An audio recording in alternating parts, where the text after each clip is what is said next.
M'konne des mon gen mon vrai.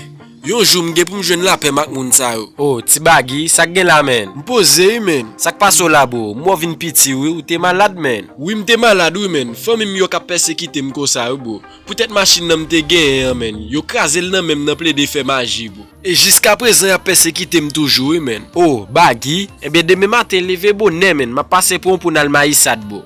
Oh, ça nous pas le fait maïsade men. M'pral men non côté boko ki rele boko Oriles. Wap jwenni nan zone faux piquant. Oh, Big Dadas, ou quoi ou gan ça bon men? Et pour moi de s'il bon, ou gan ça depuis ses affaires mystiques et domaine pas lié oui. Li fait ben chance, point chance, ben guillon, li bay boule bolette, mariage, loto, 3 4 5 chiffres. Li fait escompte, li fait sacrifice, li bay kontra l'argent pour l'argent. Wap jwenn toute qualité condition. Et puis sous nan chômage, li ka fò jeune travail. Si business ou pas marcher, li ka fait le marché pour. Li mari femme, li mari garçon.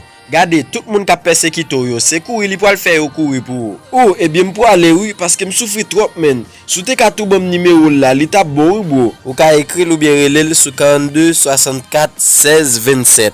Et puis m'a profité annoncer ou que li gen bolette k'ap levé dans la cour le 15 décembre. M'a tout faut passer pour tirage pour là, les nou rive côté. Eh bien pas de problème non Big Dadas. Demain si Dieu veut men. Demain bonne frère. Contactez Boko Oriles pour travailler pour là depuis Kounya là sous 42 64 16 27.